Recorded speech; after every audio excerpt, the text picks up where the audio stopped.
hey, if it's that good, I'll go see it. Let's see.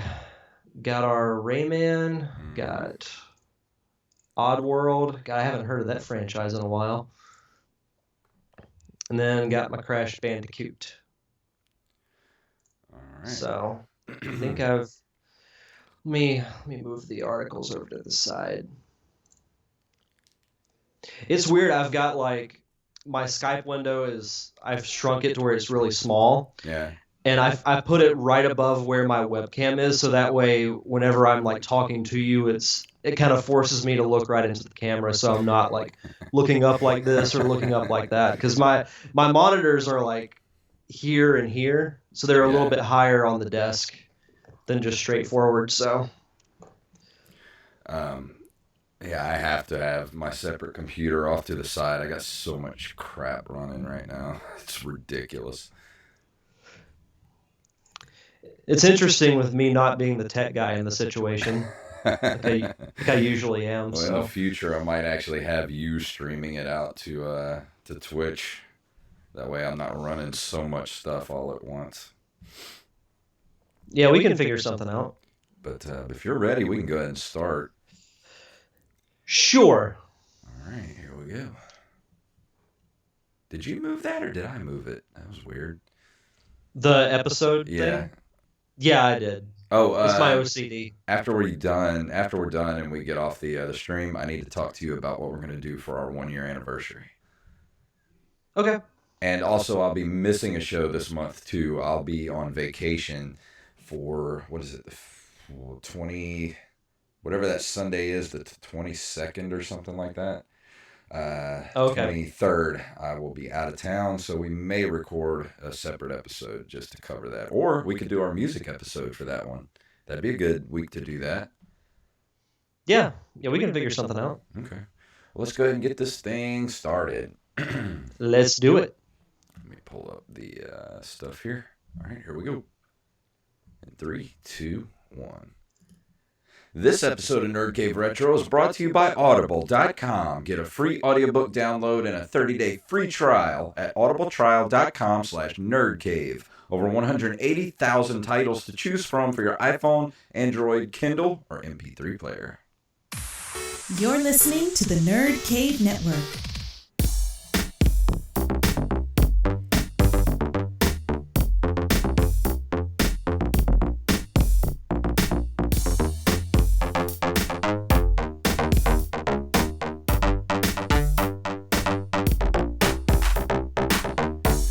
Greetings, programs, and welcome to this week's edition of the Nerd Cave Retro Show. My name is Jason Robbins. And I'm Derek Diamond. So how did your week go, sir?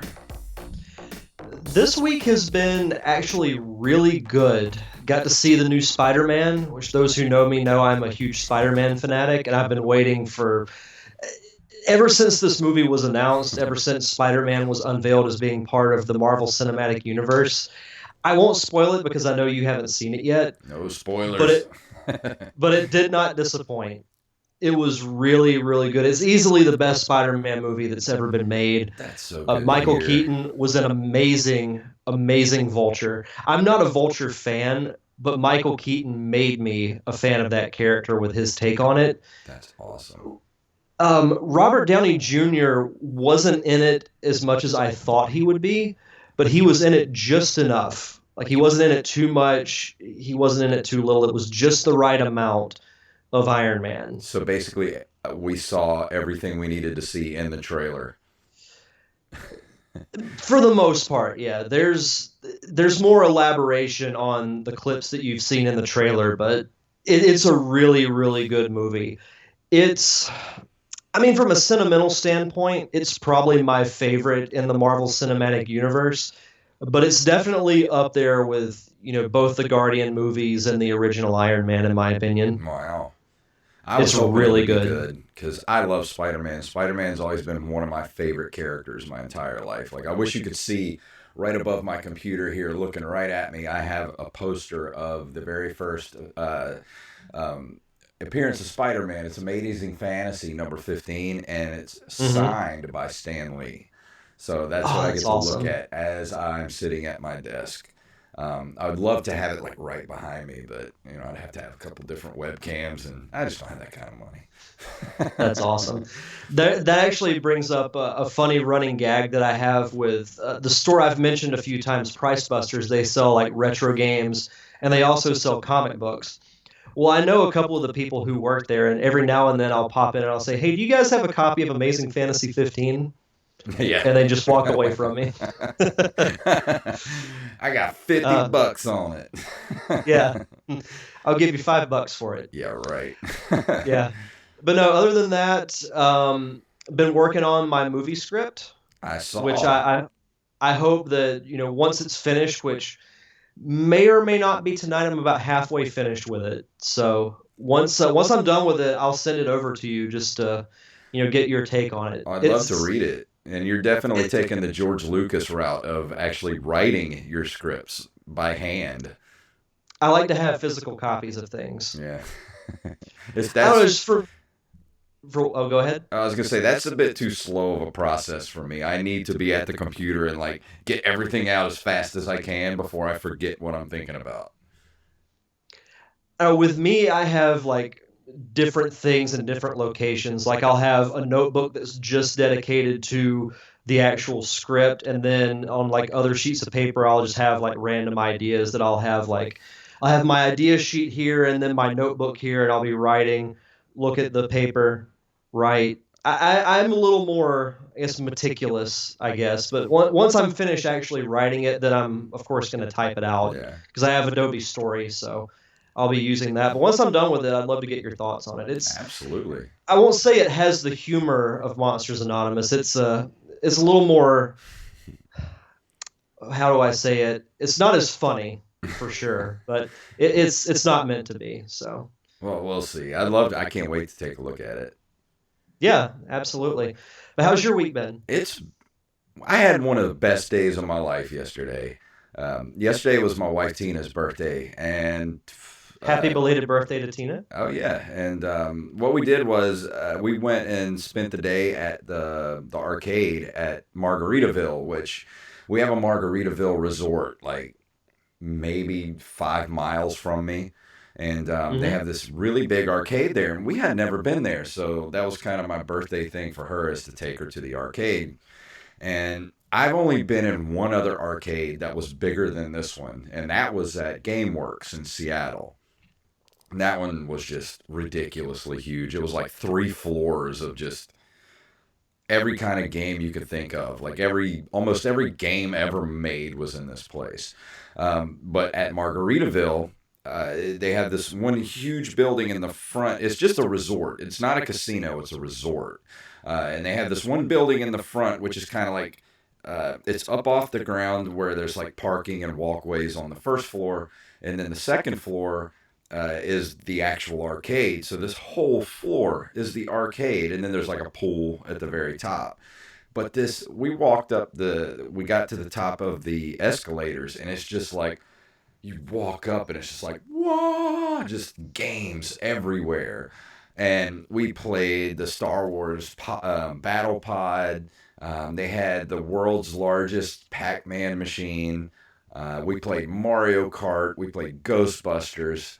What else? We played Aliens. I played Galaga Assault, which is a game I've never seen before.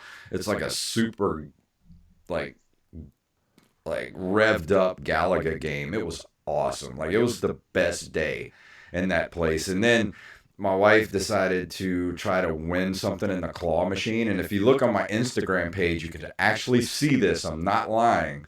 She got a Jen Urso pop figure in the claw. And when it went to go drop it, it was actually wedged in the claw. Like, it couldn't let it go. And we're just like shaking the crap out of the machine trying to get it to drop it. It wouldn't drop it. And I'm like, we're not leaving here without that thing. So I went and told someone that works there, I said, hey, we got a problem with the machine over here. Can you send somebody over to look at it? He said, yeah. And he gets on his little thing. He's calling somebody. And while we're waiting, all of a sudden the machine, like, goes back to its original position. It's, of course, it's like swinging all over the place. I'm like, oh, it's going to drop it and nobody's going to believe us. And it still was just wedged in there. It was just hanging. So the lady came up and opened the machine, and my wife actually didn't want that one, the Jen Erso doll. She wanted the Wonder Woman pop figure that was like up in the back, that wasn't down where you could grab it. And the lady let my wife trade it out for the Wonder Woman because it was her birthday. Nice. So that was awesome. That's awesome. And then we went and we did an escape room, which is located literally within walking distance of my house. It's like maybe 2 miles away. Not even that. Like, it's like 2 minutes from my house. And we went and did that. That was the most fun I've ever had doing that. Like, we were just, I couldn't believe how much fun we had doing the escape room. And we did the 2-person room where we were locked in an Old West, it was a jail cell, and you have to like find all the clues. And it's kind of weird, but it's kind of cheesy the way they kind of do it and act along with you and stuff, but it's really fun, like trying to find all the clues and everything. So, and somebody from the Nerd Cave is saying that I have an echo with my sound, and I'm not quite sure why that is, but I'm not sure. That's interesting. Weird. I don't. Oh, you sound fine on my end. I'm really not quite sure, and I can't really work on it right now while we're recording, so I'm just going to kind of let that go for a bit, and hopefully it'll correct itself. Maybe I'm having some lag issues or something. But other than that, we had a really good time yesterday. So if you ever get a chance to do an escape room, definitely do it, because it's worth the money. It's awesome. It's funny you say that, because I did an escape room for the first time as well. Really? On Friday, yeah, we did. We had it was a group of 8 that we all like went to dinner and everything, and then we had 2 additional people that we didn't know join us in the escape room. So it was a 10-person thing. Oh yeah. And we were a bunch of journalists who were locked in an asylum, and we had an hour to get out of the room before basically the patients were let loose on us. So we were able to make it out with, I think, 6 minutes to spare. Yeah, so we did. We did pretty well. Yeah, we did it with about 6 minutes left to go.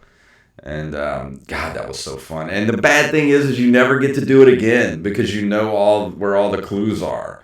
So it's kind of only really a one-time thing. Yeah, I'd love to go in with a group that has never done it before, like that particular room, just to see if they can figure it out. And then if we're like have 30 seconds left, we'll be like, okay, I know what to do, and then take care of it. So, yeah. But no, escape rooms are definitely fun. Yeah, I highly recommend it. If you have one in your town, definitely go do one. And if you and your wife ever get a chance to come over for a day trip, the arcade at Margaritaville is definitely worth a day trip. I'll definitely have to keep that in mind. But let's go ahead and move into the news for this week.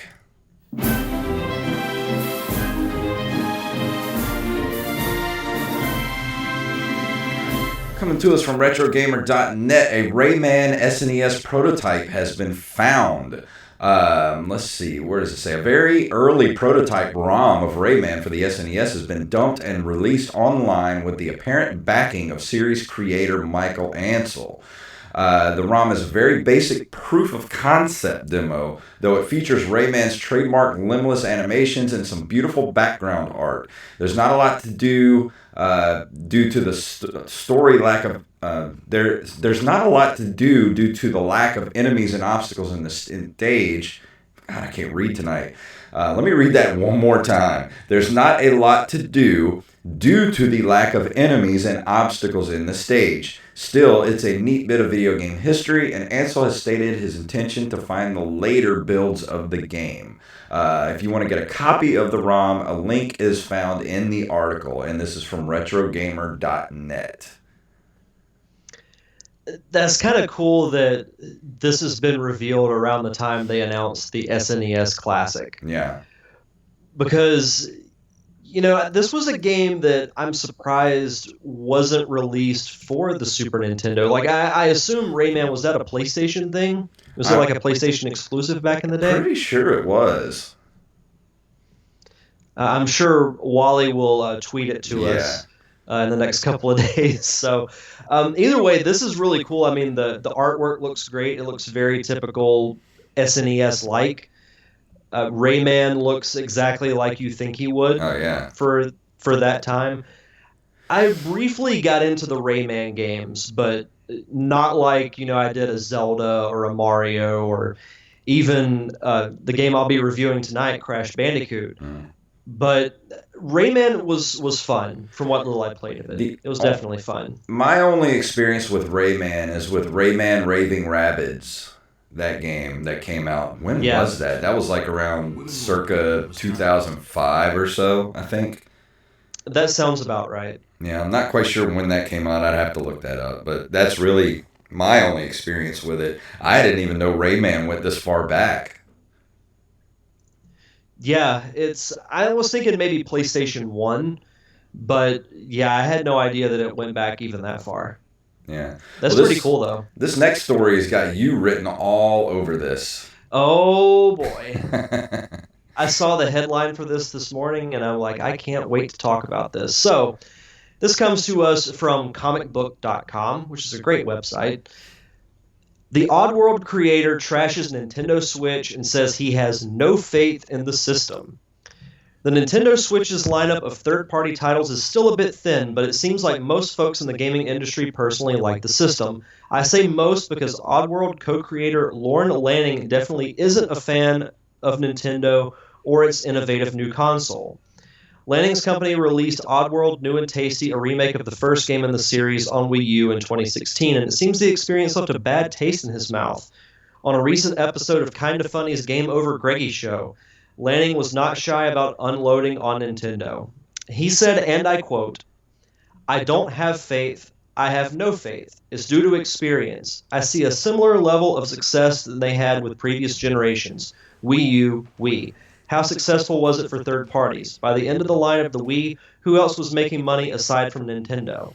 How many titles sold for the Wii that weren't Nintendo first party?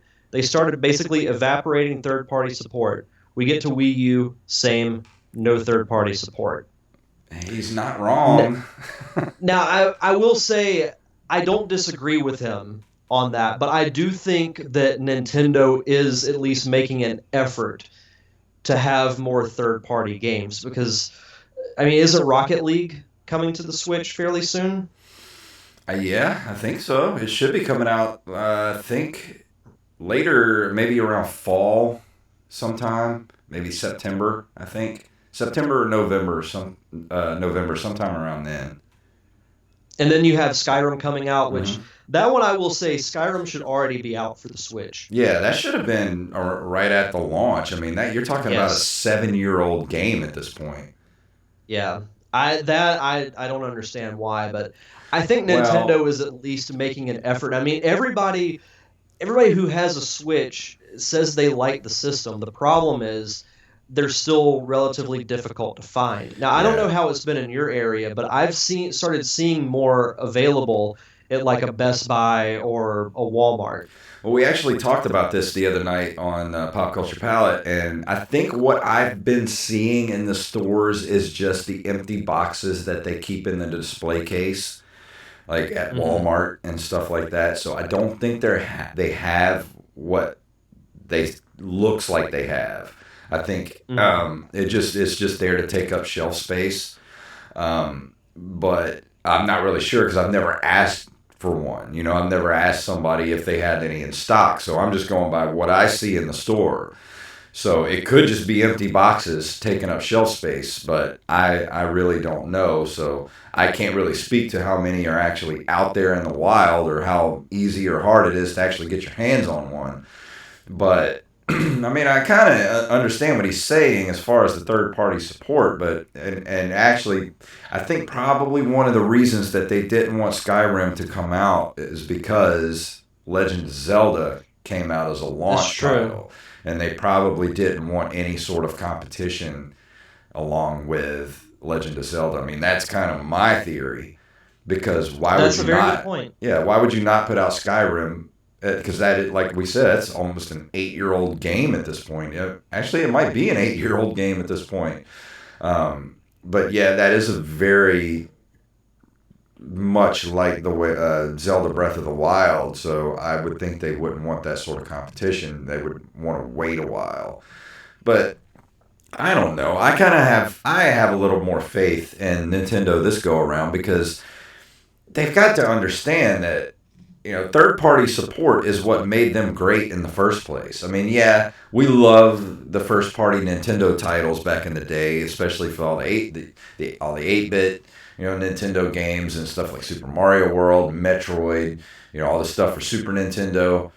All that stuff's great, but there were also really good third-party games too, and a lot of them.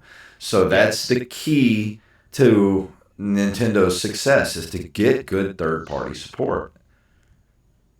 And that's been the big thing for the Switch, like the biggest thing that's been said by fans. And I did want to say this one last thing about the article.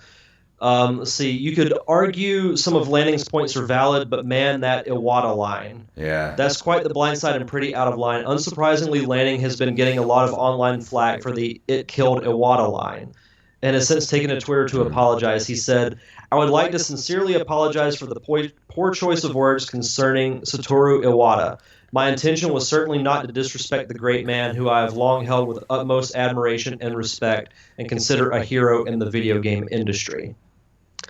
So at least he did go back. I didn't actually see the original Iwata line. I didn't even know about this until earlier today. Yeah. But I give him credit for going back and apologizing, because that's just a little over the line. Yeah, exactly. I mean, he does make a point with everything else, as far as, Nintendo kind of not really looking for third-party stuff and trying to make as much money as they can on their own stuff.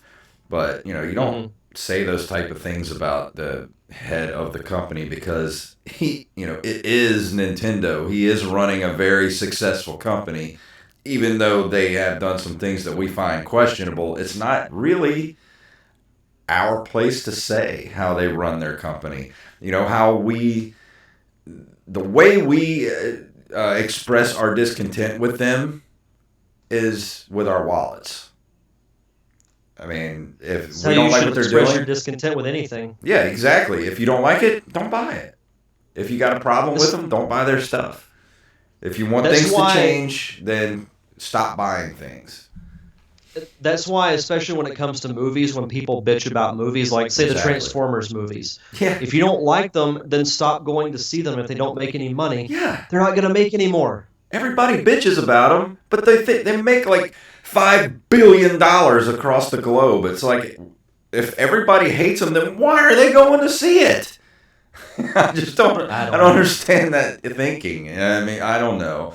Let's move on before I go into a rant about that. Well, one last thing before we move on to this month in video game history. Did you finish the Castlevania series? I did not. I watched the first episode, and then I fell asleep because it was so late the other night. And then, of course, yesterday was my wife's birthday, so I really didn't get to look at it yesterday or today, but I will finish it in the next couple nights. The first episode was awesome. Yes. I loved it. And it gets better. I won't do an in-depth review of it. We'll save it for next week whenever you finish it, but it doesn't disappoint. I love the artwork.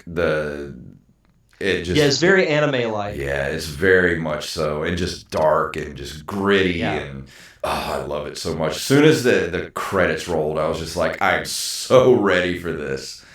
Yeah. But let's go ahead and move into this month in video game history. On July 20th of 1984, Namco releases the Towers of Druaga arcade game, a precursor to the action role-playing genre. I've known a lot of Namco games in my life, but I've never in my life heard of this game. Have you? I have not. I'm looking at... I got nothing to say about it. No. The little comic strip on the Wikipedia page is kind of cool. said it is the first game in the Babylonian Castle Saga series inspired by Sumerian and Babylonian mythology, including the Epic of Gilgamesh and Tower of Babel. It was conceived as a fantasy Pac-Man with combat, puzzle solving, and subtle role-playing elements. Sounds like it might be kind of cool. I'd love to check this out. Yeah, I mean, if this kind of was a precursor to RPG action games, it'd be kind of cool to go back and see what it's about. Absolutely. Which is segueing into our next bit. On July 8th of 1986, Namco releases The Return of Ishtar, which is the sequel to the Tower of Druaga. And of course, something we've never even heard of has a sequel. Yeah. The thing we've never heard of has a sequel that, again, we've never heard of. Well, this one actually has some screenshots and looks very simple, but maybe a little ahead of its time for the time that it came out. It does definitely have more of a computer game look to it, is more so than like a Nintendo look to it. And it looks like the sequel was only released in Japan. I'm only seeing Japanese release dates on the Wikipedia page. It was released in Japan on the Wii Virtual Console in 2009, so modern audiences, at least in Japan, have the opportunity to go back and look at it. Yeah.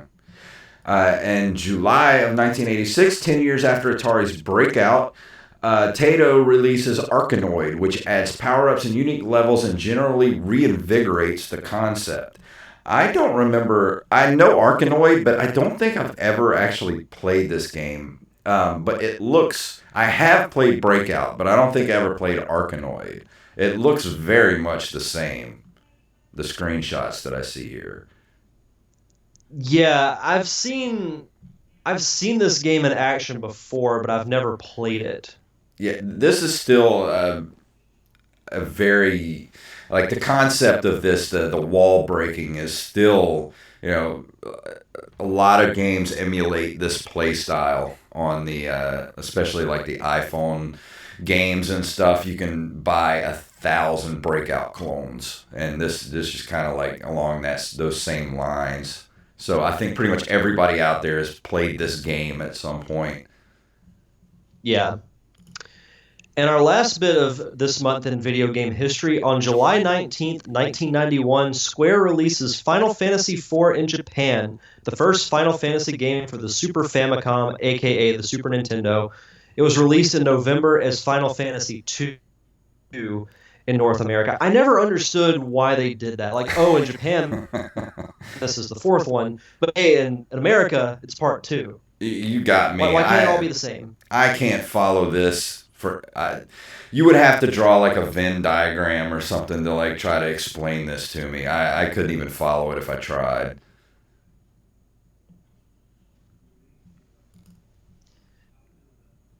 And I think we may have a frozen... As I mentioned before, I know... Uh-oh. You kind of froze up there for a second. Hold on, let me pause the recording for a moment. The same thing. Okay. I am going to try...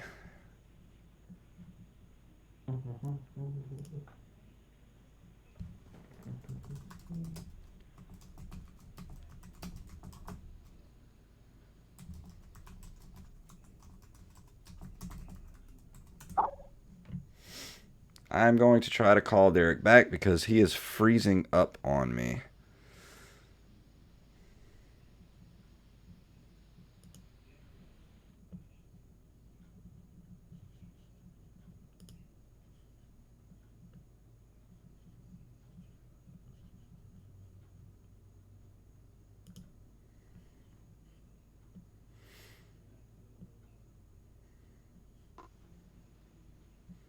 Can you hear me? Hello? Hello? Hey, can you hear me? Well, this is weird.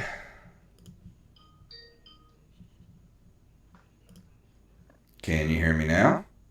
Yes, I can. Awesome. There we go. All right. Well, I'm going to... Actually, I went ahead and started recording again, so we can pick up where we left off, and I'll just splice them together. But we're still streaming, so... Uh-oh, Okay, not good. again.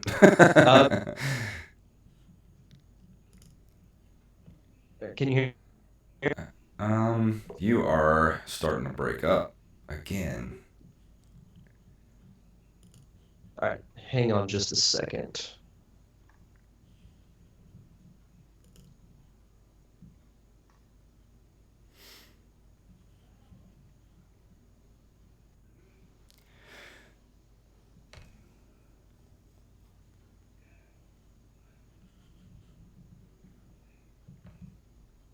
We are still streaming good. Sorry. All right, how do I sound now? You sound awesome now. So I guess we must have just had a hiccup in the system. But but actually, if you want to, let's go ahead and we'll go into our mid-roll, and we'll move into the review for this week. Sure. So for you listeners of the Nerd Cave Retro podcast, Audible is offering a free, let me emphasize that again, free audiobook download and 30-day free trial to give you the opportunity to check out their service. Jason, I know you've been reading the Dark Tower series, correct? Yes, I'm still in. I'm almost done with Wizard and Glass. I really haven't had a chance to listen to too much this week, but I should be finished up with that in the next week. And I love it.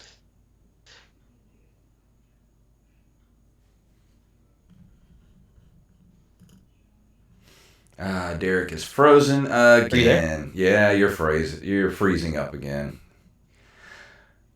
So hang on. I don't know if it's.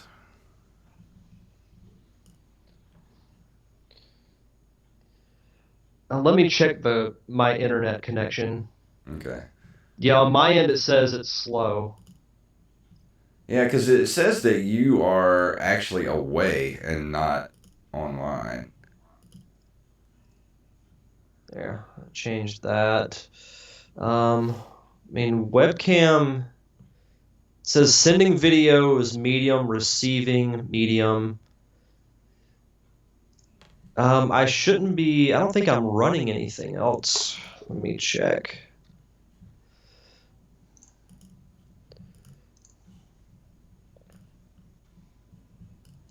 Close all that. Close that. Close all these. I did have a ton of things open, so that might. Yeah, you're coming in loud and clear now. Okay. Yeah, I had quite a few Chrome windows open, so okay.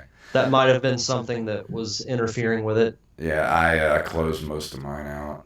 I'm actually hearing a little bit of echo. Let me restart this recording again, and we'll just start from there. We'll just start over where we left off. Okay. All right, here we go. Since we had a little hiccup, we're going to pick right back up where we left off, going into our talking about Audible for this week before we move into our review. Okay, are we back? Yeah, we're back. Okay. So, for you, the listeners of the Nerd Cave Retro podcast, Audible is offering a free, I'll emphasize that again, free audiobook download and 30-day free trial to give you the opportunity to check out their service.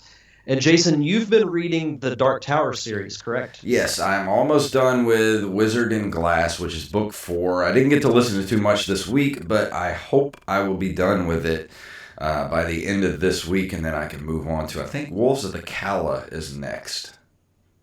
Nice. I'm excited for the movie that's coming out in a couple of weeks. I'm going in with reservations. I don't want to get too excited because I don't want to be disappointed. So if I go in with low expectations and it's really good, then I'll be pleasantly surprised. That's the best thing to do. Mm-hmm. So Audible has everything. If you're a fan of mystery books, they have those. If you like science fiction, they have science fiction. They have romance if you're a gamer. And if you're not, I don't know why you're listening to this podcast, but they have books from the Halo series, Gears of War, Mass Effect. They have autobiographies, fiction, nonfiction. Every genre for every reader, Audible has got that for you. And if you're on the go like I am all the time, Audible is a great service to continue to be able to read without having to actually sit down and read a book. So to do that, just go to audibletrial.com/nerdcave. Again, that's audibletrial.com/nerdcave for your free audiobook download and 30-day free trial. And this week we're going to be talking about...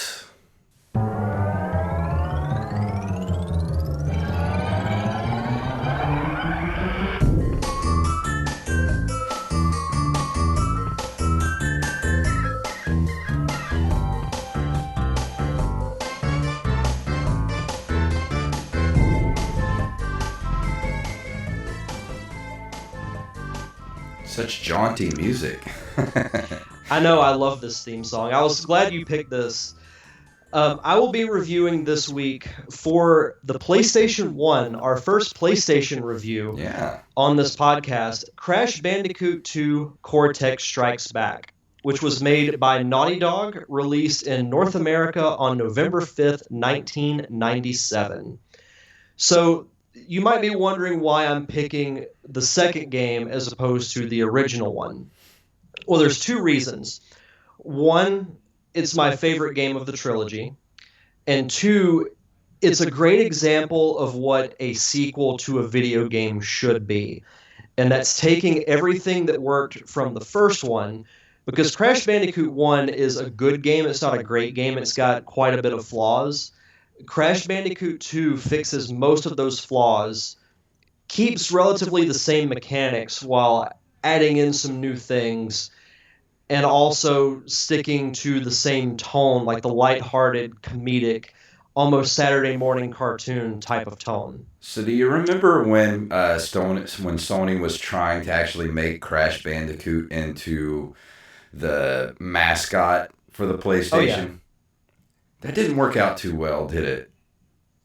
No, I mean, the first few games, the Crash Bandicoot games they did were really good, but after Naughty Dog stopped making them, they kind of went south pretty quickly. Mm-hmm. I want to say there was Crash Bandicoot 1, 2, 3, then they had the racing game, and then I think they had Crash Bandicoot 4, The Wrath of Cortex, and that was a PS2, GameCube, Xbox. Like, it was available on all of those. And after that one, I was like, yeah, I think I'm done with the Crash Bandicoot phase. Now, I will say the games are a lot of fun. They are a fun platforming game, and we've talked about how we've wished that genre would make its return. And I think that it very well could be because of the re-release of the Crash Bandicoot trilogy, which is ridiculously hard. Yeah. I will say that. Like, I forgot how hard these games were. I played the very first one. I didn't play any more after that.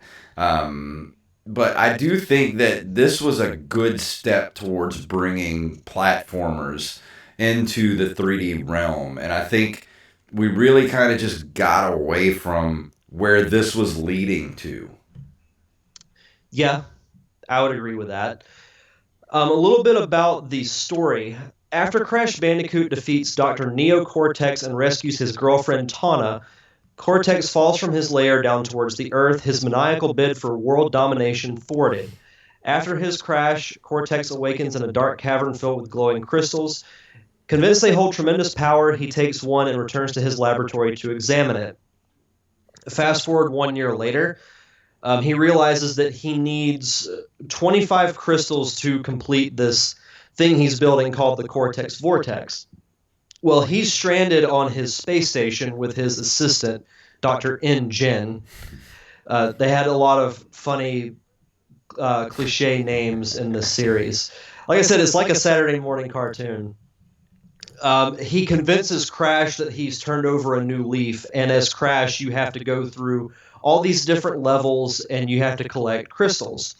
Well, along the way, you also collect gems. Once you collect a gem, you're contacted by his former assistant, Dr. Embryo, about saying that Cortex is really still evil and he's using you to complete his evil plan, so you need to collect the gems instead. So you need to collect all the crystals and all the gems to get like the 100% completion. But the cool thing about Crash Bandicoot 2 as opposed to 1, all the levels in Crash Bandicoot 1 had like a tropical island type feel to them. Yeah. Whereas in that. 2 you have your forest, you have your jungle, you've got snow, you've got rain, you've got such a variety. It was almost like the Mario games in a way, where you add like a variety of stuff in there. Some levels where you ride a baby polar bear and you have to navigate through all these different obstacles. And then a few levels later, you'll meet Mama Polar Bear, and she's not very happy with you, so she chases you through the whole level. You get chased by a giant boulder, Indiana Jones style, which is pretty cool. So this game has quite a bit of variety, and it's just a fun platformer. If you love fun platformers and you only play one Crash Bandicoot game, it's this one, because you get to meet new characters. The boss battles are really fun. The levels offer some great variety. And the music is really catchy, too. Some of it's a little repetitive, but the music is really, really good. And as you mentioned, or you played the opening theme, which is my favorite out of the 3 games. It has kind of that ominous feel to it, which I think is really cool. Because even the name is Cortex Strikes Back. So you're kind of got like, it's going to be like an Empire Strikes Back thing where it's got a darker tone to it, and it does. If you look at some of the level design and just the feel of part 1 as opposed to part 2, everything looks a little darker. It's got a little bit more of a crisper, mature look in a way, but it's not a mature game. Yeah. But it's really, really fun. I've enjoyed going back and playing it through the Insanity trilogy, which you can get on PlayStation 4. As soon as I got the game, I said to myself, I've got to review part 2 of Crash Bandicoot for this show, because like you said, Crash was really relevant during the mid to late 90s because he was going to be Sony's answer to Mario. You had like the 3-headed mascot monster. You had Mario for Nintendo, you had Sonic for Sega, and then you had Crash for Sony. But once Naughty Dog left that franchise, and it's crazy because now they make games like The Last of Us, and they're really, really good, but they're completely different than Crash Bandicoot. But I thought Activision did a really good job with remaking the game for the PS4, because the music's remastered, the graphics look great.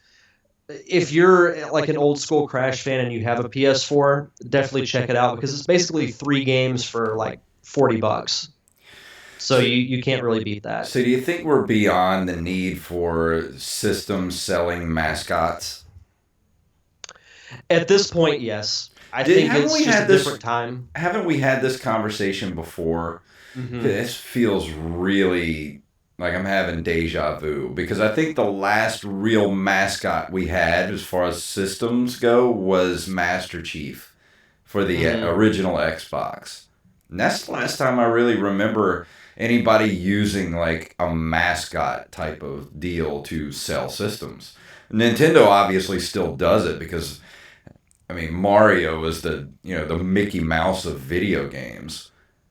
Well, none of the other quote-unquote mascots have the longevity and the history that Mario has. Not even Sonic. And Sonic's been around almost as long. But I think the 3D transition has kind of tainted the Sonic games, whereas Mario made that seamless transition. And even kind of going back to the 2D games with the 3DS and the new Super Mario Brothers games, Mario has that perfect genre and perfect style that works in either 2D or 3D. And even though it was on the Wii, the Galaxy games were amazing. Not as good as Mario 64, but even like Mario Sunshine for the GameCube was fun. There's just something about those Mario games. I think the longevity and the sentimental value has something to do with it. And I'll even say this, like, I like Zelda more than Mario, but there's nothing like playing through a Mario game. It's like a unique experience that I can't describe. Oh, I think they're going to be using Mario for the next 100 years probably, or as long as Nintendo is around. Because even when we went to the arcade yesterday, everything that had anything to do with Nintendo, like there was a Mario face on it. Like the Super Mario Kart, they had a Luigi's Mansion in there. Like everywhere you look, there's something Mario. And it's, he's, like I said, he's the Mickey Mouse of video games. And it's just weird that, PlayStation started out wanting to have that sort of Crash Bandicoot, kind of rival of Mario and Sonic. And just, Mario's just crushed them all, man. Yep, because he was first. At least I think that's one of the reasons. Yeah. But as far as reception goes, Crash Bandicoot 2 received positive reviews from critics. John Brody of GameSpot considered the game to be superior to its predecessor, which I agree with, commenting positively on the warp room concept. So basically what that is there are 5 different warp rooms that have different themes to them. So say Warp Room 1 has a lot of jungle levels. Warp Room 2 has, I think, all the snow worlds. And then I want to say it's the third one has like factory type levels. 4 I can't really remember, and then 5 had a lot of space and tech themed stuff because that was the last hub world before you fight Dr. Cortex in the final boss battle. So the warp room concept was really cool. As far as reviews go, Electronic Gaming Monthly gave it 8.5 out of 10. Game Revolution gave it a B. IGN gave it an 8.5 of 10. PlayStation Magazine gave it a 5 out of 5, which is crazy. Sure they would. It's their own property. Well, I mean, even Nintendo, you'll see like, oh, they'll give Ocarina of Time a 4.5. I'm like, everybody's giving it a 10. You can do this every now and then. Yeah. So, but no, Crash Bandicoot is, I'm not going to say it's as good as Mario or even the Sonic games, because out of that era, if I had to pick a franchise, it would be beneath Mario and Sonic. But the games are still really fun. If you're a platforming fan, they're definitely a lot of fun to do. And all 3 of them are good in their own way. I would probably rank them 2, 3, and 1. And then the racing game is its own separate thing, which I'll say about that game real quick. It looks like a Mario Kart ripoff, but it's probably the best racing game that I've played next to Mario Kart. Wow. So it's a lot of fun. But I remember you telling me about that at one point. I'm hoping that they remaster that for PS4, because the Crash series, the Crash trilogy, I should say, is selling extremely well. I don't have numbers in front of me, but it's selling really well. So I think what they might do is they might re-release Crash Team Racing, and then after that we might get a new Crash Bandicoot game for the PlayStation. That'd be awesome. I think it's time to bring him back. I think so too. He's been gone long enough to where I think it's justified, and I think it's the right time to bring him back. But number scale, I would probably give this. I'd give it probably a solid 8. Awesome. Solid 8 out of 10. It's when it comes to platforming, it's definitely up there on my list of favorite games. There's definitely so I definitely recommend checking it out. There's definitely a lot of stuff I would love to see, like old IPs definitely making some sort of a comeback, especially on the Nintendo side. They've there's a few things I would like to see sort of take a jump into the new era, stuff that we haven't seen since the early 90s, like especially like Star Tropics. That was a Nintendo property. I would love to see them take another stab at that. But it's cool they're bringing back Crash Bandicoot and making new platformers, because I think platformers are, people miss that type of gameplay. So I think it's due for a comeback on a mainstream level. Say again? I said on a mainstream level. I think it's due for it to make a comeback. No, I absolutely agree. But yeah, that's my review of Crash Bandicoot 2: Cortex Strikes Back. Awesome. I think next week I'm going to be doing, let me roll up here. I think I'm going to go ahead and do Double Dragon. But actually, you kick ass on it? Yeah. Actually, next week is our 50th episode, or not 50th, but 1 year anniversary episode, right? Mm-hmm.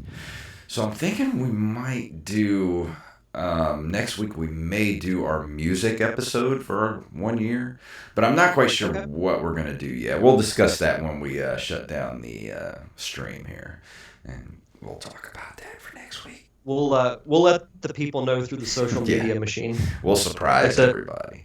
The tweeter and the book of face. Yes.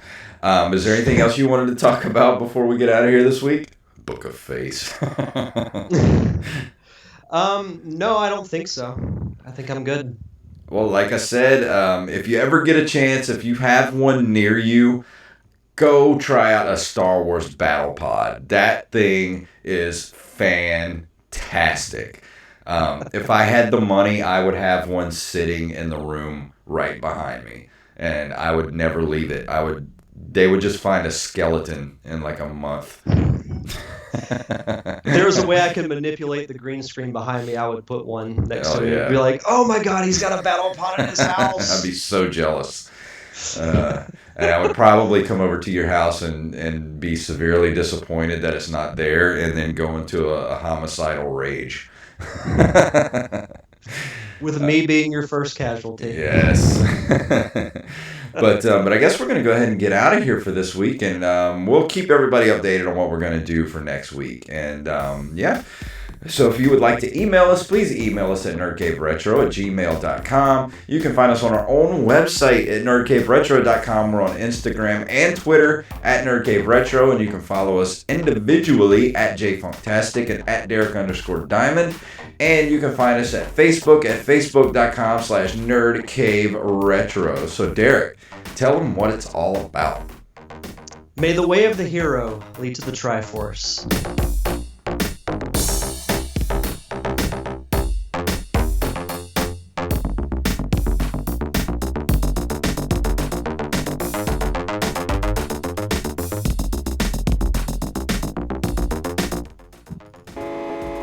You've been listening to a Nerd Cave Network production.